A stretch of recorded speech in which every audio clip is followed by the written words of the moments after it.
Hora de bater um papo aqui com o Dr. Carlos Lima, que nos faz uma visita. Muito obrigado, ele é oftalmologista e vamos falar sobre uma patologia que eu, confesso, ouvi pouco falar disso. Dr. Carlos, bom dia, tudo bem? Bom dia, tudo bem? É um prazer sempre poder prestar esclarecimentos sobre saúde ocular para a nossa população aqui no estado. Então, no último dia 10, né, de novembro, foi comemorado o Dia Mundial do Ceratocone, tá correto o termo? Exato, ceratocone. É uma patologia que atinge a córnea, é isso? Isso, ceratocônio é uma patologia não inflamatória, de causa ainda não tão conhecida, mas tem um fator hereditário genético muito importante que afeta a córnea. A córnea, aquela estrutura mais anterior do olho, circular, bem central, bem transparente, como se fosse a tampa de um relógio, ou seja, o vidro de um relógio. Então o ceratocone, ele promove um afinamento e irregularidade na córnea, fazendo com que a córnea ela fique num formato, uma porção da córnea fique em formato mais circular ainda e mais para frente, mais protuso, em forma de um cone. Entendi. Por isso que o nome é ceratocone. Tem uma incidência não tão frequente, né? Mas a gente sabe que estudos apontam que 1% da população jovem desenvolve o ceratocone. E ele tem como sintomatologia ter um grau de astigmatismo, que é aquela distorção na imagem tanto para longe quanto para perto. Geralmente um astigmatismo que ele vai progredindo rapidamente, muitas das vezes associado a grau de miopia, ou seja, embaçando ainda mais a visão para longe do paciente.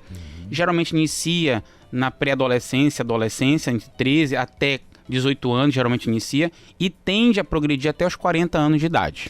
Doutor, o senhor é oftalmologista e aí o senhor está no seu trabalho, né, na sua atividade, e como é que o senhor identifica o ceratocone?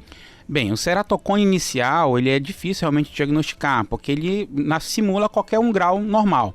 A gente suspeita de ceratocone quando é uma criança que já começa a ter, uma pré-adolescente começa a ter um grau muito irregular de astigmatismo. Esse grau, a cada consulta, ele começa a dar saltos no grau da criança, do adolescente. E existe um exame muito interessante que a gente chama de topografia corneana. Então, a topografia corneana, ela dá um gráfico da curvatura da córnea. E existe um gráfico padrão para todas as córneas. Então, no ceratocone, a gente observa no gráfico a formação justamente de um círculo, que é justamente o cone, é a área mais protusa da córnea. Então a gente começa, olha, aqui tem um ceratocone mais central, ou tem um cone aqui mais inferior, ou ele é mais intenso, ele é não tão intenso assim. Então é assim que a gente desconfia e confirma com a topografia corneana a questão do ceratocone. Quando o ceratocone ele é muito mais avançado, existem alterações na superfície da córnea que no exame mais da lâmpada de Fenner, que é aquele aparelho que a gente olha mais de perto, com uma lente de aumento, a gente consegue ver algumas alterações na córnea também. Feito isso, doutor, aí tá, problema instalado, o senhor está lá, aqui o problema foi identificado. Sim. Diagnosticou, qual o primeiro passo? Bem, depende muito do caso, né? Se é um caso leve, apenas óculos, um óculos simples pode resolver a situação do paciente. Em casos que a gente vê uma progressão de um leve para moderado, a gente pode começar a optar por lentes de contato especiais para o ceratocone.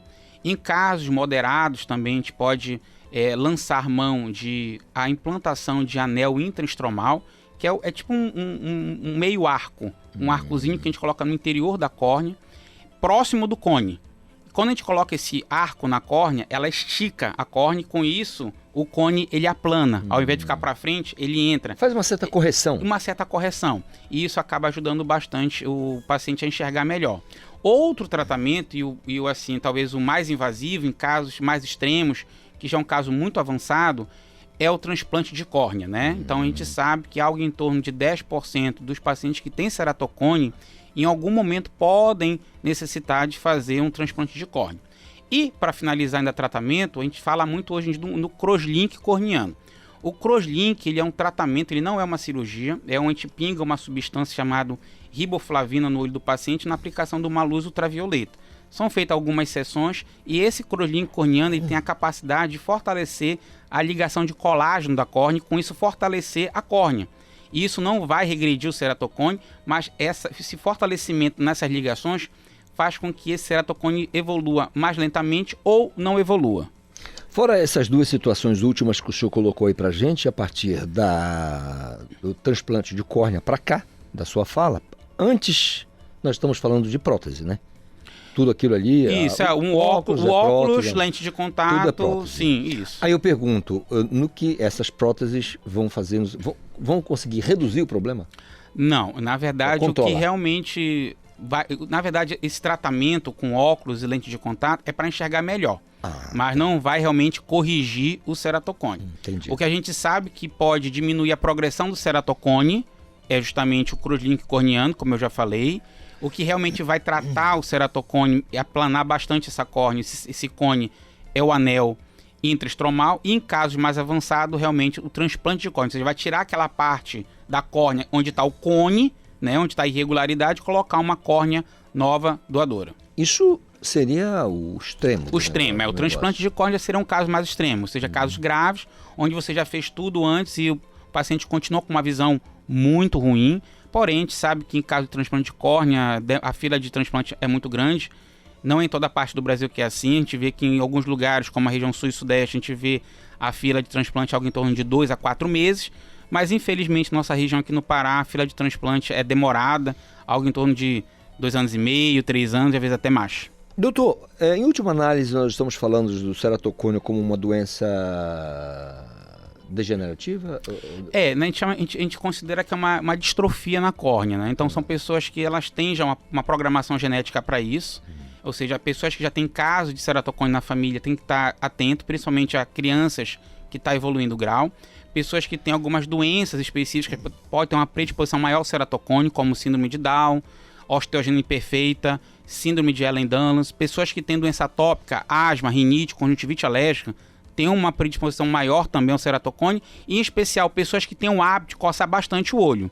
Então pessoas que já têm essa predisposição, coçam muito o olho, o ceratocone evolui muito mais rapidamente. Eita!